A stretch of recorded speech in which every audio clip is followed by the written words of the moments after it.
Hola, ¿cómo están? Soy Efraín Benzaquén y vamos a empezar con la tercera parte del sistema digestivo para la materia anatomía y nutrición de la uva. Vamos a ver esófago y estómago. Ahí vamos. Bueno, vamos a repasar algunas generalidades del sistema digestivo que ya habíamos visto antes. El sistema digestivo está formado por el tubo digestivo y sus estructuras asociadas. El tubo digestivo comprende desde la boca hasta el ano, incluye la faringe, el esófago, el estómago, el intestino y el ano. El intestino obviamente tiene muchas porciones y mide alrededor de unos 9 metros. Y las estructuras asociadas son en la boca, la lengua, los dientes y las glándulas salivales, y luego el hígado, el páncreas y la vesícula biliar que se vinculan con el duodeno. Continuamos. Bueno, vamos a repasar también las generalidades del tubo digestivo. Ya habíamos hablado que el tubo digestivo tiene desde el esófago hasta el ano 4 capas bien definidas. Estas capas van a ir variando a lo largo del tubo digestivo. A nivel del esófago vamos a tener un epitelio plano estratificado, no queratinizado, y a partir del cardias se va a convertir en un epitelio cilíndrico simple que va a ir teniendo distintas características a lo largo del tubo digestivo, pero se va a conservar este tipo de epitelio cilíndrico simple hasta el ano, que vuelve a ser un epitelio estratificado plano. Más allá de eso, siempre va a haber 4 capas. La capa mucosa va a tener el epitelio siempre va a tener por debajo una estructura de tejido conectivo que lleva los vasos que nutren el epitelio, entre otras cosas, que se llama lámina propia. En algunos sectores esta lámina propia va a tener glándulas, en otros no, ya lo vamos a ir viendo. Y siempre va a haber una capa de músculo liso que es la muscular de la mucosa. Entonces, repetimos, la primera capa, la que está más en contacto con la luz, la más interna, es la mucosa, que a su vez se distingue en 3 capas: el epitelio, la lámina propia, que es el tejido conectivo que está por debajo, y termina en una capa muscular que es muy prominente en el esófago, es lo que ven acá con la doble flecha, y en otros lugares se hace más sutil. Por debajo de esa capa muscular de la mucosa encontramos nuevamente tejido conectivo, generalmente con una porción bastante densa, irregular, que es la submucosa. En algunos sectores también va a haber glándulas a nivel de la submucosa y en otros no. Eso ya lo vamos a ir viendo cuando veamos cada órgano en particular. Externo a la submucosa vamos a encontrar la capa muscular propia del tubo digestivo, que comienza con músculo estriado esquelético a nivel del esófago, músculo estriado visceral, mejor dicho, pero con músculo estriado en el primer tercio del esófago, y luego va a ser todo músculo liso hasta el nivel del ano nuevamente. Y por fuera vamos a encontrar una capa que recubre a las otras 3, que si es de tejido conectivo se va a llamar adventicia, como es en el esófago, y si es un epitelio plano simple que lo lubrica, se va a llamar serosa y se va a corresponder con la cara visceral del peritoneo. En la imagen lo que vemos es un corte de esófago. Se ve la mucosa con la muscular de la mucosa. La mucosa termina acá, en este nivel que les estoy marcando con el cursor, que es donde termina la muscular de la mucosa, que se ve un poquito más eosinófilo. Y por debajo vamos a ver esta estructura que es la submucosa. Por fuera de la submucosa vemos las capas musculares. Acá vemos bien prominente la capa muscular interna y la capa muscular externa. La interna es circular y la externa es longitudinal, y por fuera, como estamos en esófago, vamos a encontrar tejido conectivo que corresponde a la capa adventicia. Esto ya lo vamos a ir viendo órgano por órgano con detalle, así que no se preocupen. Continuamos. Bueno, vamos a ver algunas generalidades de la mucosa. Lo primero que tienen que saber es que la mucosa es la capa que más varía a lo largo de todo el tubo digestivo. Tiene 3 funciones principales, que son protección, absorción y secreción. En algunos sectores está más desarrollada una, en otros sectores está más desarrollada la otra. La protección obviamente está desarrollada a lo largo de todo el tubo digestivo y va variando. En el esófago es más importante la protección mecánica, en el estómago la protección físico-química, Y en la parte del intestino quizás sea más importante la protección biológica y por eso está muy desarrollado el sistema inmunitario y el intestino tiene su propia flora bacteriana. La absorción obviamente está muchísimo más desarrollada en la porción intestinal, de hecho es el órgano de absorción por excelencia. Y dentro del intestino, la capa mucosa es la que se especializa en realizar la absorción. Mientras que las secreciones están presentes a lo largo de todo el tubo digestivo. El estómago es una superficie secretora, con lo cual la mucosa, el epitelio de la mucosa gástrica específicamente es una superficie secretora, pero a lo largo de todo el tubo digestivo hay glándulas secretoras. En el intestino hay células caliciformes y hay glándulas de la mucosa secretoria y algunas glándulas también están en la submucosa. Esto lo vamos a ir viendo, pero una de las funciones también es la secreción. Lo que vemos en las imágenes son dos cortes a bajo aumento, uno de estómago y otro de intestino. Fíjense la diferencia. Acá tenemos con las letras MM la muscular de la mucosa y todo lo que está desde la muscular de la mucosa hacia la luz es mucosa. Acá después vamos a ver, cuando veamos estómago, cómo se llaman todas estas estructuras. Y también, por supuesto, lo vamos a ver en intestino, pero fíjense, acá tenemos la muscular de la mucosa, una submucosa bastante más desarrollada, y luego tenemos una zona de glándulas y una zona de vellosidades. Esto es intestino y esto es estómago. Fíjense cómo cambia la mucosa de uno a otro, y si vamos al esófago vamos a encontrar un epitelio estratificado y así sucesivamente. El cambio en la mucosa es muy importante de un órgano a otro. Continuamos. Bueno, algunas generalidades sobre la capa submucosa. La capa submucosa, como les dije antes, va desde la muscular de la mucosa, que es lo que vemos acá, relativamente más basófilo, hasta la capa muscular. Fíjense en esta imagen que se ve perfectamente el tejido conectivo, el colágeno de la submucosa, un poquito más eosinófilo que lo que es el músculo liso, que acá vemos músculo liso en la muscular de la mucosa y luego nuevamente vemos músculo liso acá en la capa muscular. En el medio lo que vemos es la estructura de tejido conectivo que se corresponde con la submucosa, y lo que está señalado con las flechas es el plexo submucoso de Meissner. Son cuerpos neuronales que tienen que ver con la regulación de la función de las glándulas. Esto ya lo hemos visto para el primer parcial. También vemos algunas estructuras vasculares y se alcanza a ver con bastante claridad la densidad. Fíjense en esta parte, por ejemplo, como se ven paquetes de colágeno que nos están hablando de un tejido conectivo denso, no modelado. También se ve los núcleos de los fibrocitos que están por fuera de las fibras, distinguiéndose bien de las células de músculo liso que tienen este núcleo en forma de habano, que son un poquito más basófilas. Bueno, la verdad que se ve perfecto. Continuamos.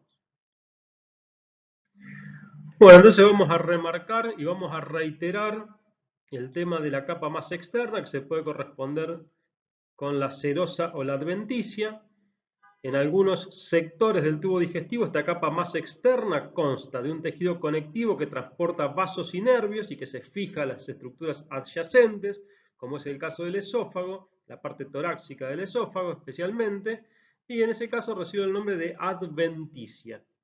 En otros sectores, en toda la parte intraabdominal, la mayor parte de los órganos están recubiertos por un epitelio plano simple que lo lubrica y que además se va a continuar, se va a replegar a nivel del mesenterio y se va a continuar con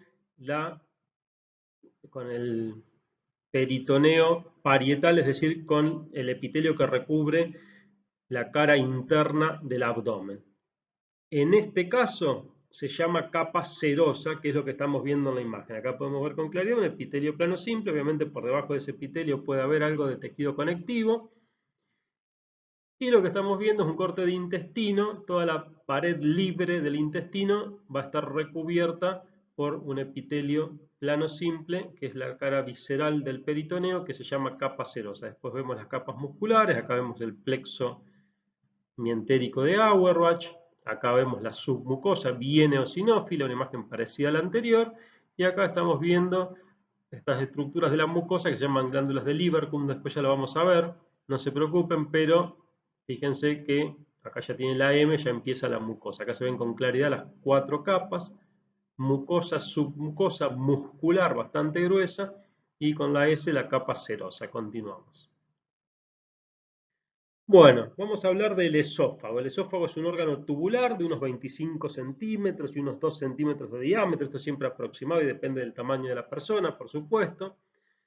Se extiende desde el borde inferior del cartílago cricoides a nivel del cuello hasta su desembocadura en el estómago, a nivel del abdomen, atravesando el diafragma, es decir, luego de atravesar el diafragma, desemboca en el estómago está apoyado sobre la cara inferior del diafragma, como ven acá en la imagen, y es un órgano que está especializado en transportar rápidamente los alimentos para liberar toda la zona de las fauces y permitir la continuidad de la respiración. Además tienen ciertas estructuras para la protección y para la lubricación de los alimentos, así como para la neutralización del pH gástrico en caso de reflujo. Continuamos.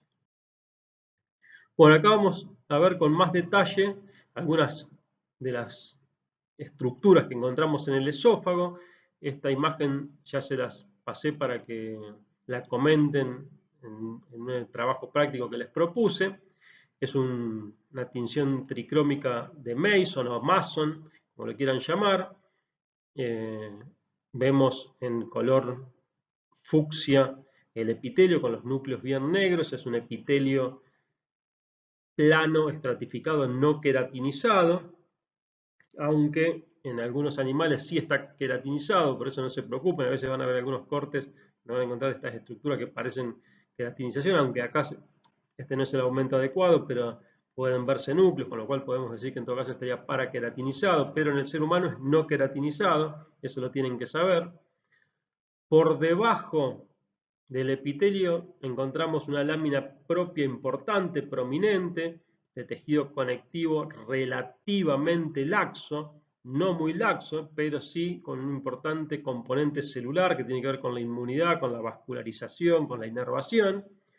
Y por debajo de esa lámina propia encontramos esta estructura bien teñida, rojiza, incluso más intensamente que el epitelio, que se corresponde con la capa muscular de la mucosa. Por debajo de la muscular de la mucosa, ya en contacto con la submucosa o en la submucosa, encontramos estas glándulas, que son glándulas mucosas puras, es decir, son glándulas mucosas de la submucosa, porque la acepción de la palabra mucosa cambia.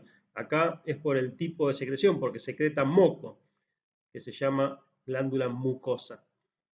Y bueno, estas glándulas tienen que ver principalmente con la lubricación del bolo alimenticio. Y por debajo de estas glándulas esofágicas vamos a encontrar paquetes de tejido conectivo denso que se corresponden con la submucosa. Lo que vemos acá, como separando los lóbulos de la glándula, es una importante infiltración de tejido linfático. Todo el tubo digestivo tiene un importante componente linfático y rodeando los adenómeros y los conductos de las glándulas siempre se encuentra una gran cantidad de tejido linfático y parte de las inmunoglobulinas que producen son secretadas a la luz. Continuamos. Bueno, acá tenemos en más detalle entonces las glándulas del esófago. El esófago contiene dos tipos de glándulas, siempre son túbulo-acinosas compuestas. Podemos ver a las glándulas esofágicas propiamente dichas, que son las que les acabo de describir, y se las marca con toda claridad en este corte. Este tricrómico puede ser el mismo tricrómico de Mason o puede ser Mallory-Assange porque es más tenue. La parte azul es más bien celeste, pero eso si no tenemos la referencia no lo podemos saber. Lo que sí sabemos que es un tricrómico y que el tricrómico nos va a teñir las estructuras intracelulares con una, sobre todo si son eosinófilas, con una tinción rojiza, y las extracelulares eosinófilas azul o verde según el caso. Esto se ve acá perfectamente. Entonces, esta glándula que encontramos acá es similar a la que les describí en la diapositiva anterior. Acá ven un conducto excretor, acá ven un conducto excretor ya extra glandular, ya saliendo de la glándula, este que se ve acá es intralobulillar, pero lo importante es que estas glándulas tienen la función, como les dije antes, de lubricar el bolo alimenticio y también un poco de neutralizar el pH gástrico. Llegando a la parte inferior del esófago aparece otro tipo de glándulas que ya no están en la submucosa, sino que las vamos a encontrar acá a nivel de la lámina propia. Vamos a ver ahora una imagen en la siguiente diapositiva. Y estas glándulas se llaman cardiales. Se llaman cardiales porque son muy parecidas a las glándulas que están en el estómago inmediatamente después de que el esófago desemboca en el estómago. Y la función de estas glándulas es principalmente neutralizar el pH gástrico si se produce reflujo. Continuamos. Bueno, la capa muscular del esófago, como ustedes saben, en el tercio superior vamos a encontrar músculo estriado y en los 2 tercios inferiores vamos a encontrar músculo liso.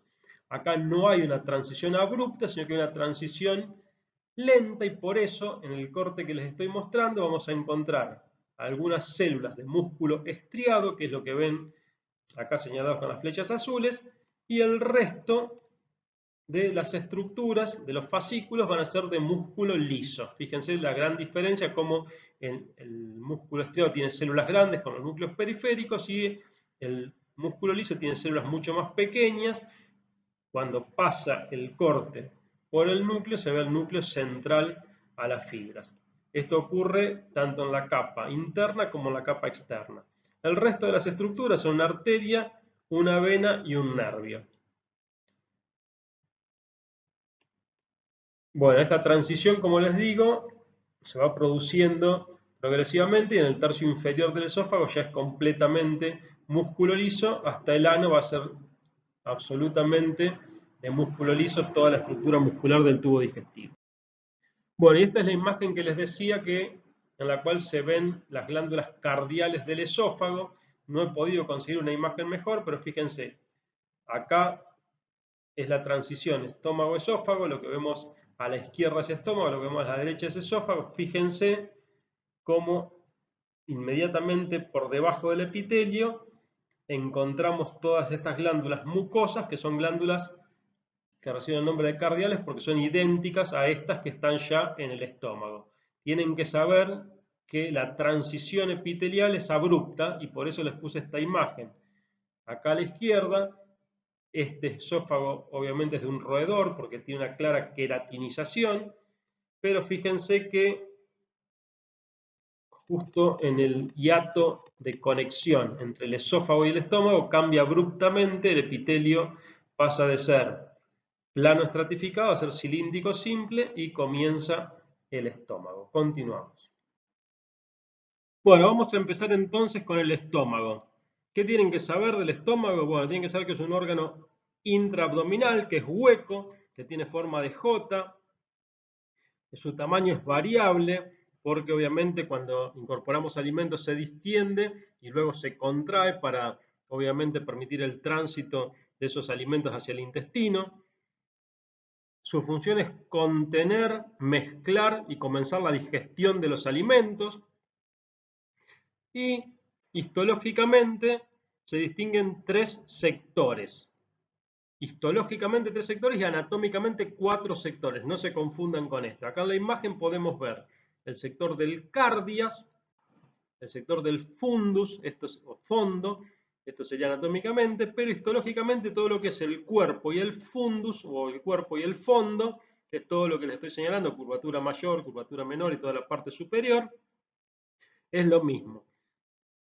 Luego tenemos la parte cercana al esófago que se llama cardias y la zona antropilórica, que es la zona terminal que se conecta con el duodeno. Esto lo vamos a ver en detalle sector por sector. Bueno, algunas generalidades de la pared del esófago. La capa mucosa incluye un epitelio mucosecretor, es una superficie secretora, esto lo hemos visto en el primer práctico sobre tejido glandular. Contiene lo que se llaman las glándulas gástricas, esto ya lo vamos a ver, y la lámina propia acompaña los pliegues de la mucosa, transportando, por supuesto, vasos y nervios. Lo que vemos en la imagen son pliegues de la submucosa, no se confundan. Además de pliegues de la submucosa, también hay pliegues de la mucosa. La submucosa es de tejido conectivo denso, alberga el plexo submucoso de Meissner, alberga vasos, nervios y, atención, esto es muy importante, alberga una gran cantidad de tejido adiposo, como se puede ver perfectamente acá en la imagen. La capa muscular del estómago, a diferencia del resto del tubo digestivo, no va a tener 2 capas, sino que va a tener 3 capas. Una capa interna que va a ser oblicua, muy importante en las curvaturas, para permitir el vaciamiento gástrico. Una cara media circular y una cara externa longitudinal. Acá la tienen con el número 1, 2 y 3. Esto lo vamos a seguir viendo en detalle, pero vamos a concentrarnos sobre todo en las células y en la estructura de la capa mucosa. Ahí vamos. Bueno, fíjense, la mucosa del estómago. La mucosa forma estos pliegues, como les decía, tanto la mucosa como la lámina propia, es decir, el tejido conectivo que está por debajo del epitelio, va acompañando todos estos pliegues y además tiene glándulas. Lo que ven acá son pliegues de la mucosa, no está acompañado por la capa muscular de la mucosa, que es lo que vemos acá, que dice MM, pero sí por la submucosa y forma todos estos pliegues en cuyos fondos nacen lo que son las glándulas gástricas. Estos pliegues van formando entre ellos estas estructuras que se llaman fositas, se pueden llamar criptas, se pueden llamar foveolas, tienen distintos nombres, y en el fondo de estas criptas, de estas foveolas o fositas, es donde desembocan las glándulas gástricas. Como les decía, es una superficie secretora, todas las células superficiales son células secretoras de un moco bastante denso, se forma toda una capa de moco, son células altas, con una gran prominencia apical llena de gránulos de mucígeno, mientras que en las criptas, en las fosas, van a desembocar una serie de glándulas que son glándulas tubulares, que pueden ser simples, pero generalmente son ramificadas, es decir, tienen un cuello y luego se van a ramificar y sobre ya la capa muscular de la mucosa suelen enrollarse. No demasiado, pero suelen enrollarse, por eso, si ustedes ven, si van siguiendo esta estructura, van como ordenadas las células y en el fondo se desordenan porque los adenómeros es como que se enrollan. Acá se puede adivinar un enrollamiento, pero no es necesario que lo vayamos detectando. Sí, tienen que saber que son glándulas tubulares, generalmente ramificadas, aunque pueden ser simples, y que en el fondo terminan enrollándose levemente. Continuamos. Bueno, vamos a ver por sector. En el cardias, las foveolas gástricas son poco profundas, son muy poco profundas. Las glándulas son en mayor medida túbulo-alveolares, son glándulas ramificadas y son secretoras de moco, aunque pueden tener y tienen obviamente células endócrinas. Las células endócrinas del cardias son células secretoras de gastrina, que es una hormona que regula la motilidad y regula el resto de las secreciones del estómago. Es decir, cuando llega el alimento, pasa por el cardias, es captado por estas células neuroendocrinas. Estas células neuroendocrinas secretan gastrina y esa gastrina es la que regula la funcionalidad del estómago en su conjunto. Continuamos. Bueno, vamos a ver con más detalle entonces lo que son las glándulas corpofúndicas, es decir, yo les decía que histológicamente el estómago se divide en 3 sectores, un sector es el que vimos recién, que es el cardia, y otro sector histológicamente diferente es el cuerpo y el fondo gástrico. Acá las foveolas también son poco profundas, al igual que en el cardias, Las glándulas ocupan casi toda la mucosa, son glándulas rectas, tubulares, que pueden ser simples, pero generalmente son ramificadas y se enrollan sobre el fondo. Es lo mismo que les estaba mostrando antes. Lo interesante es que en la mitad superficial de estas glándulas predominan las células oxínticas o parietales secretoras de ácido gástrico, de ácido clorhídrico, que son más eosinófilas, como lo pueden ver acá en la imagen en la punta de flecha, o con menos claridad acá arriba, mientras que en el fondo predominan células mucho más basófilas, que son las células que se llaman principales, son células peptídicas, ya la vamos a ver con detalle, tenemos una diapositiva específica para hablar de los tipos celulares. Lo importante es que estas glándulas son las que cumplen todas las funciones gástricas. Obviamente que en estas glándulas también hay un montón de células neuroendocrinas y también hay células mucosas que son muy importantes, sobre todo a la altura del cuello. Todo esto lo vamos a ir viendo con detalle, así que no se preocupen. Lo que sí tienen que saber, y por eso les puse esta diapositiva, es que en la parte del fondo y del cuerpo del estómago, la estructura es con foveolas poco profundas y una gran cantidad de glándulas que son las secretoras de ácido clorhídrico y de pepsina, después ya lo vamos a ver con detalle, pero que son las principales enzimas digestivas. Continuamos. Bueno, y por último, en la región antropilórica, vamos a ver que la mucosa presenta foveolas o criptas mucho más profundas, casi tan profundas como las glándulas. Si tomamos la altura de la mucosa hasta la muscular de la mucosa, vamos a ver que la línea que podemos trazar de las criptas o foveolas o fosas llega hasta más de la mitad. Vemos que aumentan los cúmulos linfáticos. Vemos que es muy prominente la muscular de la mucosa. En la submucosa vamos a encontrar una importante vascularización. Por supuesto vamos a encontrar el plexo submucoso de Meissner. Y la característica más importante de la región antropilórica es que comienza un engrosamiento progresivo de la capa media circular de la muscular, que va a constituir el esfínter pilórico que separa el estómago del intestino. Continuamos. Bueno, y si nos concentramos en las glándulas de la región antropilórica, vamos a observar que en el fondo de las amplias criptas, acá en la flecha azul lo que vemos es una foveola o cripta o fosita, acá es una fosa bien profunda, ocupa más de la mitad de la mucosa, como les decía en la placa anterior, y por debajo aparecen estas glándulas que a simple vista y a bajo aumento ya pueden ver que son claramente diferentes a las glándulas corpofúndicas.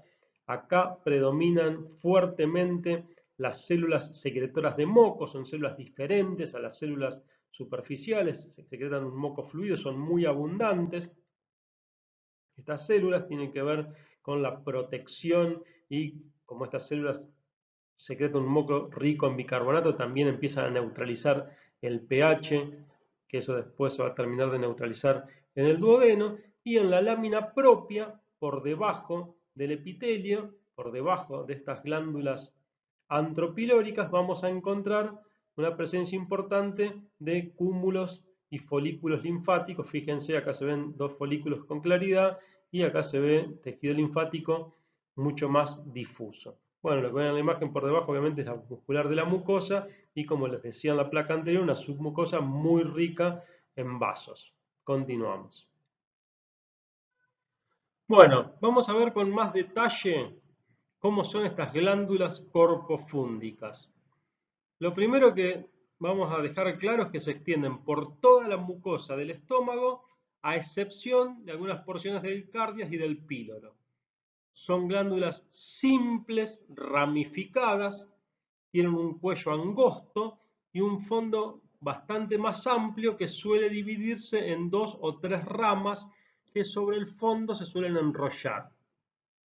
Dentro de estas glándulas reconocemos 5 tipos celulares. Las células madre indiferenciadas que están a nivel del cuello, o son más abundantes a nivel del cuello, y de acá estas células madre indiferenciadas pueden ir hacia la mucosa superficial o a constituir cualquiera de las células presentes en la glándula. Luego están las células mucosas del cuello, que ya la vamos a ver con detalle. Son células que generan un moco mucho más líquido. Después tenemos las células principales, productoras de pepsina, las células parietales, productoras de ácido clorhídrico y factor intrínseco, y tenemos células neuroendocrinas que secretan toda una serie de neurotransmisores, entre ellos gastrina. Continuamos. Las células parietales son las típicas células secretoras de ácido clorhídrico y factor intrínseco. Son bien eosinófilas.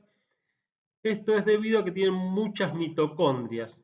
El mecanismo de secreción de ácido está vinculado al gasto de ATP, y ese gasto de ATP es repuesto permanentemente por las abundantes mitocondrias.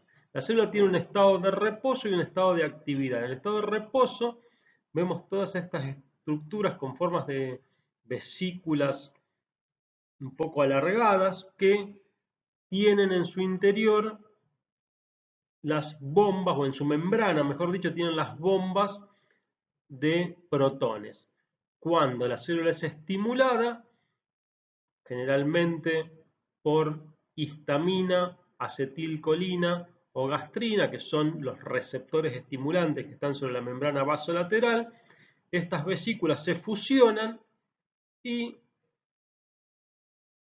se unen hacia la luz de la glándula, que forma esta estructura dentada o identada, así como se ve en el dibujo, y acá en esta membrana están todas las bombas de protones que van a secretar los protones y el cloro para que en la luz se forme el ácido clorhídrico. Además, también en la membrana vasolateral puede haber receptores inhibitorios para, por ejemplo, la somatoestatina o las prostaglandinas, que lo que van a hacer, obviamente, es que la célula vuelva a su estado de reposo y que no se secrete ácido clorhídrico. Por eso, cuando uno toma aspirina, que inhibe las prostaglandinas, disminuye la inhibición y aumenta la secreción de ácido, y además las prostaglandinas también están involucradas con el mecanismo de secreción de bicarbonato y protección en otras células, y por eso las aspirinas son dañinas y son pro-ulcerosas. Continuamos. Muy bien, y luego tenemos a las células principales.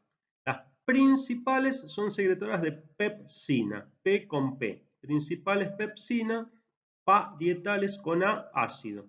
Eso para que no se olviden. Las células principales son más abundantes en los fondos de las glándulas gástricas, por eso esos fondos se ven bastante basófilos. Estas son las típicas células secretoras de proteínas.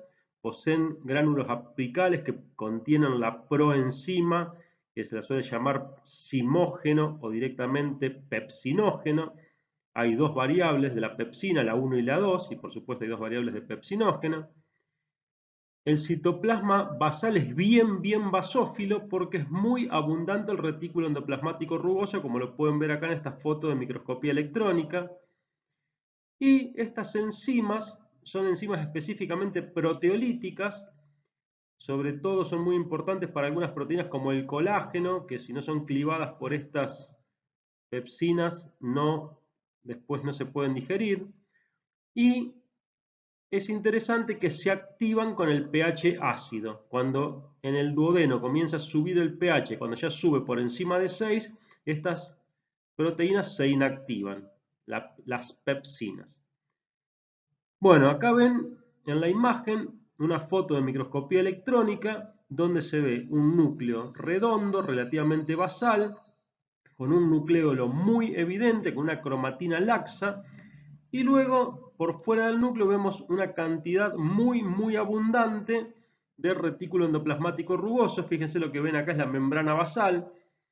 Entre el núcleo y la membrana basal hay un poco de retículo endoplásmico rugoso. El núcleo está relativamente desplazado hacia el sector basal, y todo lo que ven es retículo endoplásmico rugoso, salvo esta pequeña porción acá y acá, donde se ve el aparato de Golgi, se identifica con la letra G, acá es la luz, fíjense que hay incluso cisternas del retículo endoplasmático rugoso que están llegando casi hasta la cara apical, y lo que ven acá más pálidos son los gránulos decimógenos que se pierden con la técnica. Por eso también en microscopía óptica suelen tener una imagen relativamente pálida en el sector apical y relativamente basófila porque hasta el sector apical llega el retículo endoplasmático rugoso como lo estamos viendo acá. Pero estos gránulos dan una imagen pálida porque se pierden con la técnica tanto en microscopía óptica como en microscopía electrónica. Lo que ven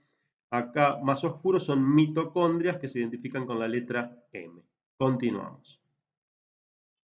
Bueno, y por último vamos a mencionar a las células mucosas, que hay de dos tipos. Las mucosas superficiales, como les dije, son células bastante altas, acumulan mucho moco en su citoplasma apical, muchas vesículas de una sustancia mucosa que luego cuando se secreta es bastante viscosa y forma toda una capa que separa la luz de las células. Estas células superficiales recubren toda la parte alta de la mucosa y la parte de las fosas gástricas. Desde el fondo de las fosas hacia abajo, donde comienzan las glándulas, aparecen las células del cuello, que esta tinción que les estoy mostrando es con la técnica de Paz. Acá vemos bien Paz positivas todas las células superficiales y no tan positivas todas las células del cuello, que como las ven acá, son células bastante más bajas, pueden ser cilíndricas bajas o bien cúbicas, a diferencia de las superficiales que son francamente cilíndricas, y tampoco acumulan tanto moco en su citoplasma. El moco que secretan las células del cuello es un moco líquido que acompaña a la secreción gástrica y protege a la glándula del ácido gástrico y de las enzimas proteolíticas, mientras que el moco de superficie es muchísimo más denso. Bueno, esto es todo por ahora. Vamos a continuar con otros videos, pero para no hacerlo tan largo vamos a cortar acá. En el próximo video vamos a arrancar con intestino. Muchas gracias.